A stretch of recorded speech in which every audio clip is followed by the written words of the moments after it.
Welcome to Anmol training. I am Danendra. आज हम ANMID से ब्राउजर पर किसी हितग्राही की ट्रैकिंग के बाद यदि महिला गर्भवती है तो उसे कैसे रजिस्टर्ड करते हैं यह जानने की कोशिश करते हैं। हमने पहले देख लिया है कि ANMID से हम ब्राउजर पर किस प्रकार लॉगिन होते हैं। लॉगिन होने के बाद वेब पेज पर क्या दिखाई देता है ये हमको पता है। ब्राउजर पर लॉगिन होने के बाद हम जानते हैं कि हमें ANM का डैशबोर्ड दिखाई देता है। ANM का डैशबोर्ड दिखाई देता है, उसमें ANM की जानकारी होती है बहुत सारी। हम जानते हैं कि किसी भी महिला को गर्भवती के रूप में रजिस्टर्ड करने के लिए उसकी ट्रैकिंग करते समय उसकी प्रेगनेंसी को हम पॉजिटिव दिखाते हैं और पॉजिटिव दिखाने के बाद उसका प्रेगनेंसी टेस्ट भी किया गया है यह दिखाकर उसका प्रेगनेंसी टेस्ट पॉजिटिव करते हैं। यह हमने पहले के वीडियो में देखा है। हमने लक्ष्य दंपति की ट्रैकिंग सेव करने के बाद महिला गर्भवती रजिस्ट्रेशन के लिए आगे बढ़ जाती है या आगे चली जाती है। हमने पहले के वीडियो में हितग्राही की ट्रैकिंग कैसे करते हैं यह तो देख लिया है। अब चलते हैं गर्भवती के रजिस्ट्रेशन की ओर। गर्भवती का रजिस्ट्रेशन कैसे करते हैं, उसका मदर मेडिकल कैसे डालते हैं, उसे ANC तक कैसे लाते हैं, आइए अब ये देखते हैं।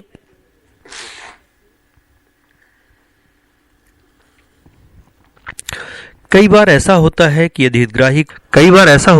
हितग्राही को री रजिस्टर्ड कर लाया गया है या ट्रैकिंग की गई है तो ट्रैकिंग के बाद हितग्राही मदर रजिस्ट्रेशन में नहीं पहुंचता। ऐसी स्थिति में ANM को चाहिए कि हितग्राही को री रजिस्ट्रेशन वाले ऑप्शन पर जाकर हितग्राही को पुनः सर्च करे। हितग्राही अवश्य ही मिल जाएगा। हितग्राही को पुनः री रजिस्टर्ड कर या पुनः रजिस्टर्ड कर आगे ले आना चाहिए और पुनः एक दिन बाद की ट्रैकिंग कर हितग्राही को आगे ले जाना चाहिए। हितग्राही को आगे ले जाने पर देखिए हम ANM के डैशबोर्ड में बाईं ओर दिखने वाले मेनू से हम डाटा एंट्री PW के नीचे की ओर झुका हुआ तीर क्लिक करते हैं जिससे नीचे के ऑप्शन खुल जाते हैं। इसमें हम रजिस्टर ऑप्शन को सेलेक्ट कर मदर रजिस्ट्रेशन के सर्च पेज पर आ जाते हैं। देखिए मदर रजिस्ट्रेशन का ये सर्च पेज है। मदर रजिस्ट्रेशन के सर्च पेज पर हम सीधे सर्च बटन को दबाकर सर्च होने देते हैं। सर्च होने के बाद हितग्राहियों की लिस्ट प्रदर्शित होती है। कई बार तो ये स्वयं ही आ जाती है, सर्च करने की आवश्यकता नहीं पड़ती, पर इसको सर्च होने देते हैं। सर्च होने के बाद कभी कभी हितग्राही लिस्ट में ऊपर ही दिखाई देता है। सर्विस बटन को क्लिक करने पर ब्राउजर पर ऊपर की ओर एक मैसेज प्रदर्शित होता है जिस पर कैंसिल बटन को दबाने से हम मदर रजिस्ट्रेशन के पेज पर आ जाते हैं। देखिए मदर रजिस्ट्रेशन का पेज आ गया सामने। यहाँ हमें सब सेंटर की इंफॉर्मेशन दिखाई देती है, गांव का नाम दिखाई देता है। सामान्यतः सब सेंटर की जानकारी इस पेज पर सेलेक्ट होती है। अगर ऐसा नहीं होता है तो इस जानकारी को हम सेलेक्ट कर सकते हैं। इसमें प्रेगनेंसी रजिस्ट्रेशन डेट के नीचे से प्रेगनेंसी रजिस्ट्रेशन की तारीख सेलेक्ट करते हैं। इस पर क्लिक करते ही कैलेंडर खुलता है जहां से हम तारीख सेलेक्ट कर लेते हैं। तारीख सेलेक्ट करते ही फाइनेंशियल ईयर के नीचे अपने आप ही फाइनेंशियल ईयर आ जाता है। इसके बाद हम serial number of PW in MP registered के नीचे हम ANM के मदर रजिस्टर का नंबर डाल देते हैं जहां उसे रजिस्टर्ड किया गया है। डेट ऑफ बर्थ के नीचे महिला की जन्म तारीख दिखाई देती है। करंट एज के नीचे महिला की वर्तमान उम्र दिखाई देती है। हाइट ऑफ PW के नीचे महिला की ऊंचाई height of PW in centimetre, ये सेंटीमीटर में होती है। डेट ऑफ बर्थ के नीचे महिला की जन्म तारीख दिखाई देती है। करंट एज के नीचे महिला की वर्तमान उम्र दिखाई देती है। हाइट ऑफ PW के नीचे महिला की ऊंचाई डालते हैं। हाइट ऑफ PW के नीचे महिला की ऊंचाई डाल देते हैं। इसके बाद वेट ऑफ PW के नीचे से हम महिला का वजन डालते हैं। ये नॉर्मली 38 किलो के ऊपर माना जाता है। 38 किलो से ऊपर ही डालना चाहिए, 40 किलो के ऊपर। आगे के ऑप्शन एक ऑप्शन में आगे एक ऑप्शन में जानकारी लिखी होती है बीएमआई। इसका पूरा नाम बॉडी मास इंडेक्स होता है। यह किसी व्यक्ति के शरीर में सीधे वसा को मापता है।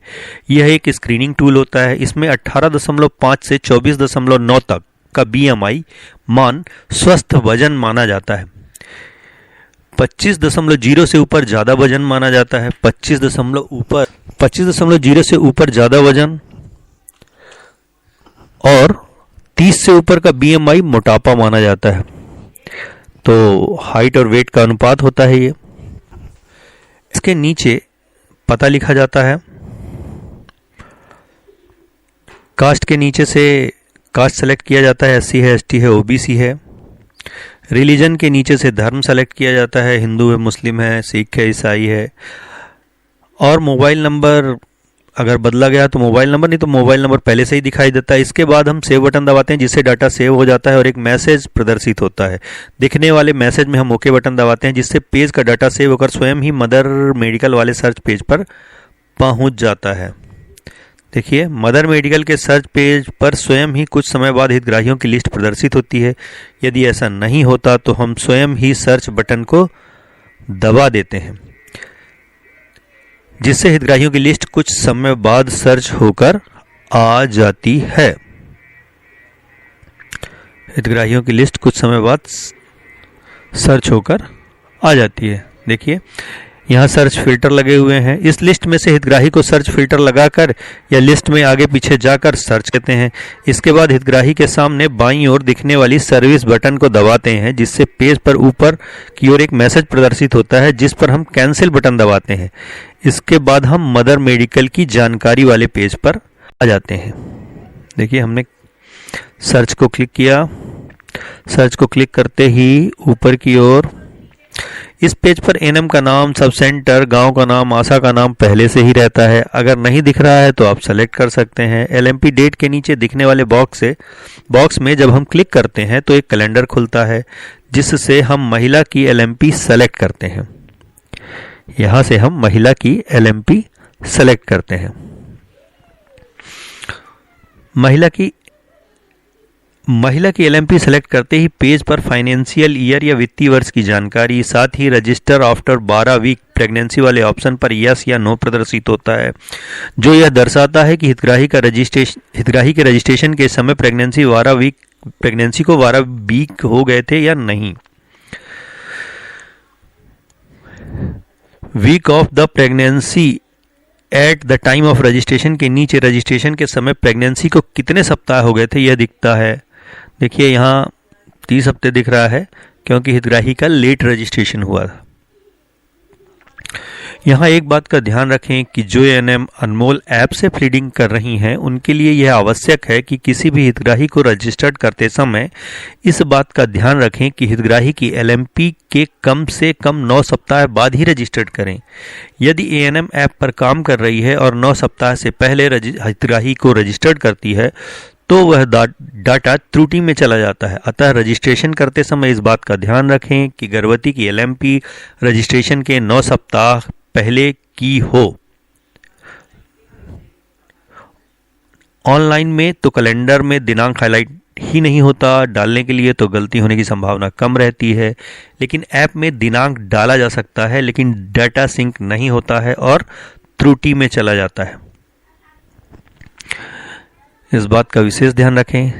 चलिए आगे देखते हैं। इसके बाद हम पास्ट इलनेस के सामने से हितग्राही को अगर कोई बीमारी रही है तो उसे चूज पास्ट इलनेस के लिस्ट में से क्लिक कर चुन सकते हैं। इसमें निम्न ऑप्शन होते हैं: अस्थमा, इलाज के बाद गर्भधारण, डायबिटिक या शुगर का मरीज हो, हार्ट की बीमारियां हो, अन्य पुरानी बीमारियों की भी लिस्ट होती है इसमें, जिसे हम सेलेक्ट कर सकते हैं। यदि कुछ नहीं है तो नन सेलेक्ट किया जाता है। नन सेलेक्ट करने के बाद हम आगे आ सकते हैं। इसमें बहुत सारी बीमारियों की लिस्ट होती है, हेपेटाइटिस बी वगैरह भी रहता है इसमें। इसके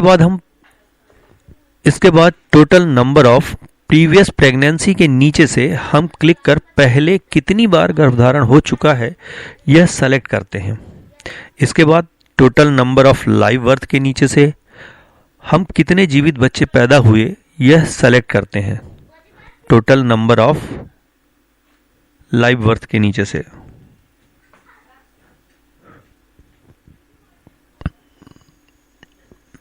यह सेलेक्ट करते हैं कि कितने जीवित बच्चे पैदा हुए हैं। इसके बाद HIV स्क्रीनिंग टेस्ट के नीचे से HIV का टेस्ट किया गया है या नहीं यह सेलेक्ट करते हैं। Date of HIV test conducted के नीचे से टेस्ट करने का दिनांक सेलेक्ट करते हैं। इसी प्रकार सिकल सेल एनीमिया और सिफिलिस की जानकारी भरते हैं। ये सब जानकारी भरने के बाद हम सेव, ऑरेंज कलर की बटन होती है सबसे नीचे, उस पर हम सेव दबाते हैं। सेव की बटन दबाते हैं जिससे एक मैसेज प्रदर्शित होता है। इसके बाद ऑरेंज कलर के बटन इसके बाद ऑरेंज कलर की बटन सेव की होती है जिसे दबाने पर मदर मेडिकल का डाटा सेव हो जाता है और डाटा सेव होने का मैसेज प्रदर्शित होता है जिस पर हम ओके करते हैं। लेकिन यहाँ सदर तो ANC में चली जाती है लेकिन पेज सेव होकर ANC में नहीं जाता। हितग्राही की ANC डालने के लिए डाटा एंट्री PW में जाकर ANC को सेलेक्ट कर बाद हम हितग्राही को सर्च कर ANC डाल सकते हैं। डाटा एंट्री PW में ANC सेक्शन पे आते हैं और वहां से हम हितग्राही को सर्च करते हैं और उसकी ANC डाल सकते हैं।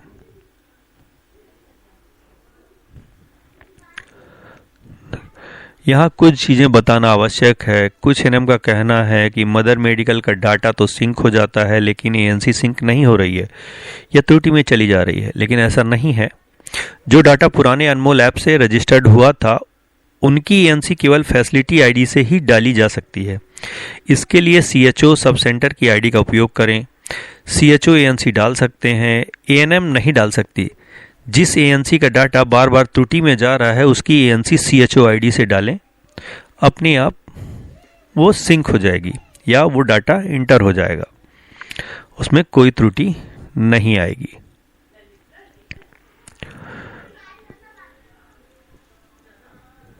यही समस्याएं आ रही थी। आगे देखते हैं। हम ANC पे आए, ANC सर्च करके देखिए किसी हितग्राही की ANC हम डाल सकते हैं। यहाँ से सामने दिख रहा है, डाटा सर्च हो रहा है, ओके क्लिक किया, देखिए हम ANC के पेज पर आ जाते हैं।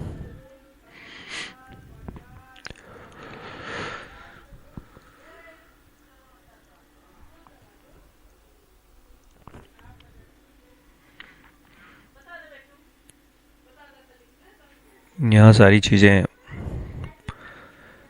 चैनल को लाइक एवं सब्सक्राइब करें। धन्यवाद। अगर वीडियो पसंद आया हो तो लाइक और सब्सक्राइब करें। धन्यवाद।